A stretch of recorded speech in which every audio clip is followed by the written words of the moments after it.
The book of Leviticus, chapter 16. Now the Lord spoke to Moses after when they offered profane fire before the Lord and died. And the Lord said to Moses, Tell Aaron your brother not to come at any time into the holy place inside the veil before the mercy seat which is on the ark, lest he die. For I will appear in the cloud above the mercy seat.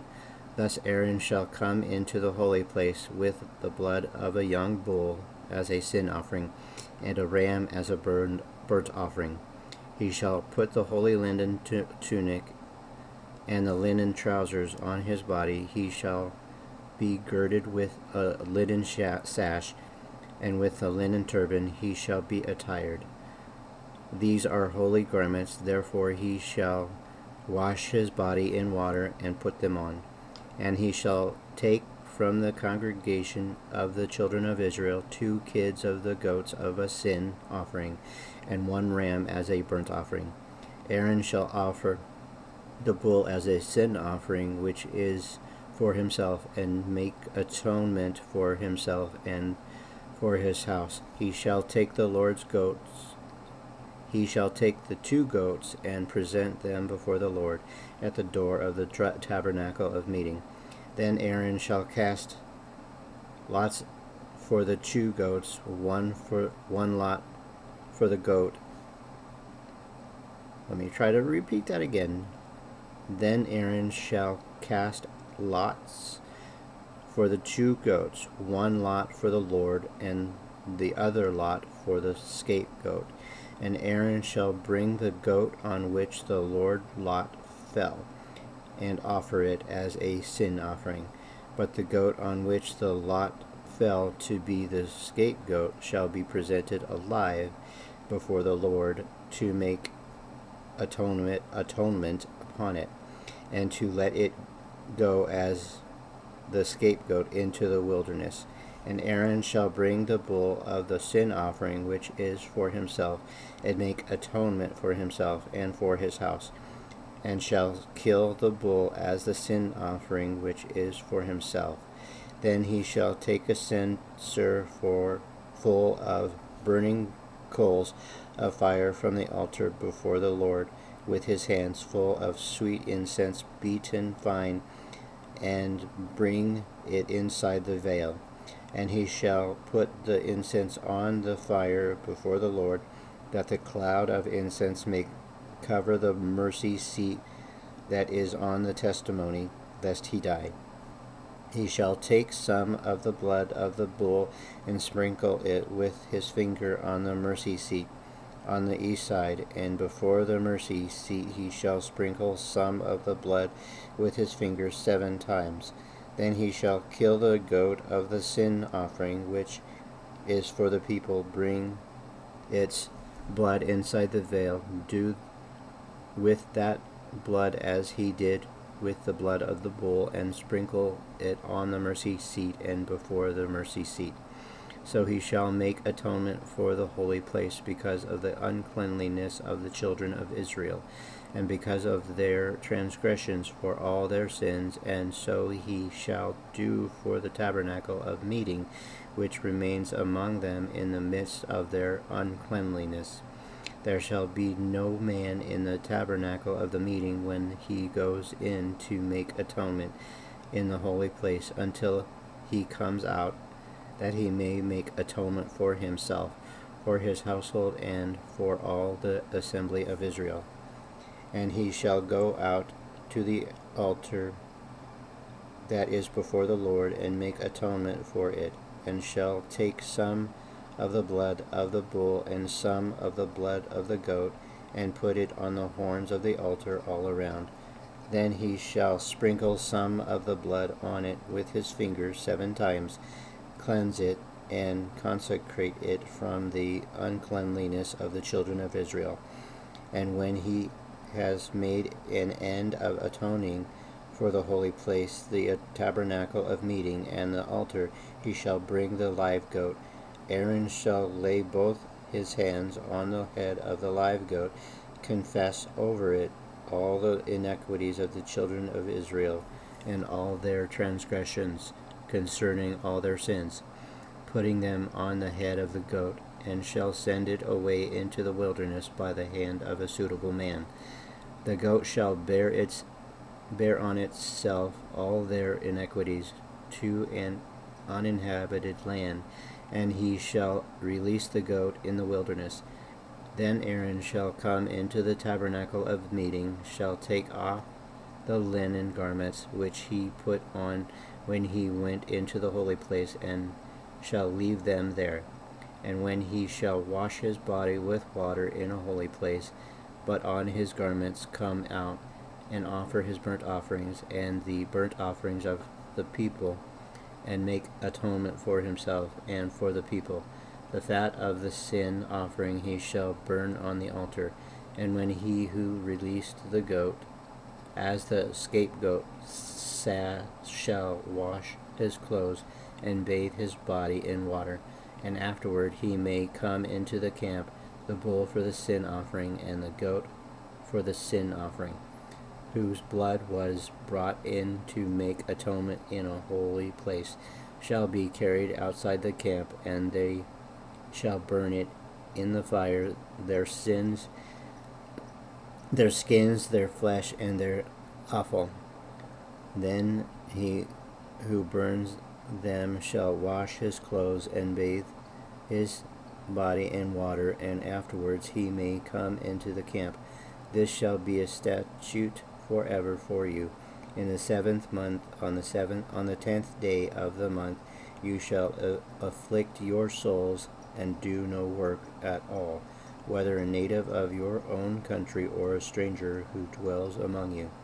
For on that day the priest shall make atonement for you to cleanse you, that you may be clean for all your sins before the Lord. It is a Sabbath of solemn rest for you, and you shall afflict your souls. It is a statute forever. And the priest who is anointed and consecrated to minister as priest in his father's place shall make atonement and put on the linen clothes and holy garments. Then he shall make atonement for the holy sanctuary, and he shall make atonement for the tabernacle of meeting, and for the altar, and he shall make atonement for the priests, and for all the people of the assembly. This shall be an everlasting statute for you, to make atonement for the children of Israel for all their sins once a year. And he did as the Lord commanded Moses. The book of Leviticus, chapter 17. And the Lord spoke to Moses, saying, Speak to Aaron, to his sons, and to all the children of Israel, and say to them, This is the thing which the Lord has commanded, saying, Whatever man of the house of Israel who kills an ox or lamb or goat in the camp, or who kills it outside the camp, and does not bring it to the door of the tabernacle of meeting to offer an offering to the Lord before the tabernacle of the Lord, the guilt of bloodshed shall be imputed to that man. He has shed blood, and that man shall be cut off from among his people, to the end that the children of Israel may bring their sacrifices which they offer in the open field, that they may bring them to the Lord at the door of the tabernacle of meeting to the priests, and offer them as peace offerings to the Lord. And the priest shall sprinkle the blood on the altar of the Lord at the door of the tabernacle of meeting, and burn the fat for a sweet aroma to the Lord.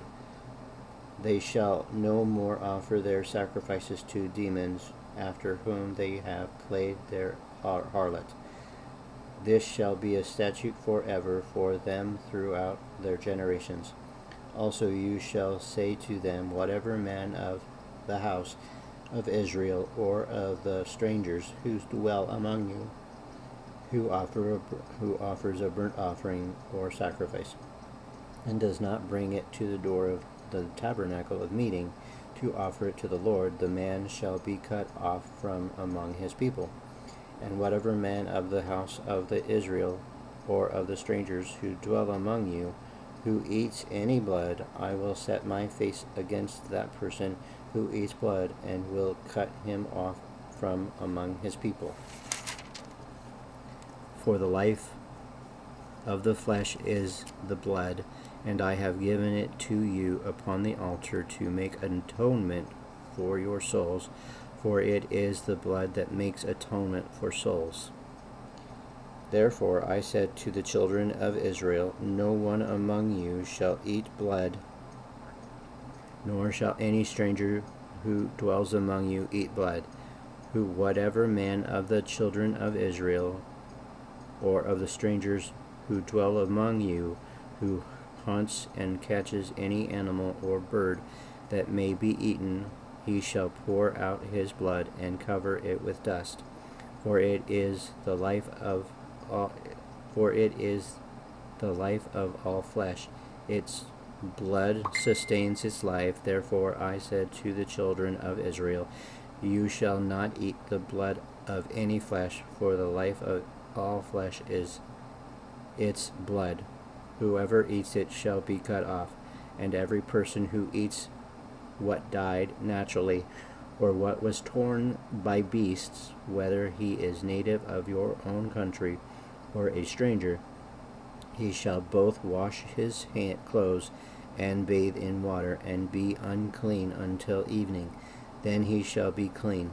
But if he does not wash them or bathe his body, then he shall bear his guilt. The book of Leviticus, chapter 18. Then the Lord spoke to Moses, saying, speak to the children of Israel, and say to them, I am the Lord your God.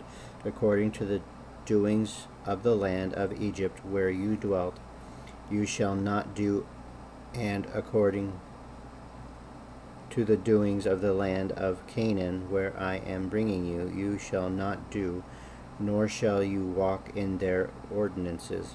You shall observe my judgments and keep my ordinances to walk in them.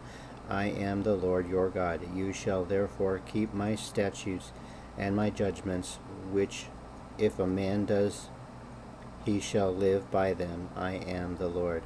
None of you shall approach anyone who is near of kin or him to uncover his nakedness. I am the Lord. The nakedness of your father or the nakedness of your mother you shall not uncover. She is your mother. You shall not uncover her nakedness. The nakedness of your father's wife you shall not uncover. It is your father's nakedness. The nakedness of your sister, the daughters of your father, or the daughter of your mother, whether born at home or elsewhere, their nakedness you shall not uncover.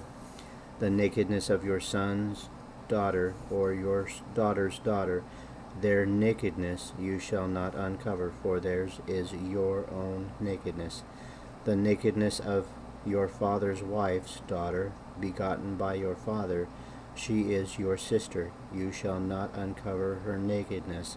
You shall not uncover the nakedness of your father's sister. She is near of kin to your father.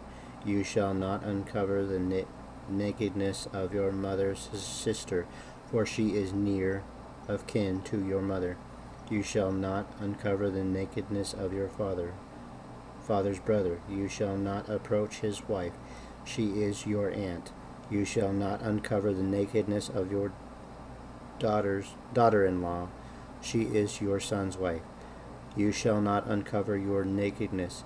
You shall not uncover the nakedness of your brother's wife. It is your brother's nakedness. You shall not uncover the nakedness of a woman and her daughter, nor shall you take her son's daughter or her daughter's daughter to uncover her nakedness. They are near of kin to her. It is wickedness. Nor shall you take a woman as a rival to her sister to uncover her nakedness while the other is alive. Also you shall not approach a woman to uncover her nakedness as long as she is in her customary impurity. Moreover, you shall not lie carnally with your neighbor's wife, to defile yourself with her. And you shall not let any of your descendants pass through the fire to Molech, nor shall you profane the name of your God. I am the Lord. You shall not lie with a male as with a woman. It is an abomination. Nor shall you mate with any animal to defile yourself with it, nor shall any woman stand before an animal to mate with it. It is perversion. Do not defile yourself with any of these things, for by all these the nations are defiled, which I am casting out before you. For the land is defiled, therefore I visit the punishment of its iniquity upon it, and the land vomits out its inhabitants. You shall therefore keep my statutes and my judgments, and shall not commit any of these abominations, either any of your own nation or any stranger who dwells among you. For all these abominations the men of the land have done who were before you, and thus the land is defiled, lest the land vomit you out also when you defile it, as it vomited out the nations that were before you. For whoever commits any of these abominations, the persons who commit them shall be cut off from among their people. Therefore you shall keep my ordinances, so that you do not commit any of these abominable customs which were committed before you, and that you do not defile yourselves by them. I am the Lord your God.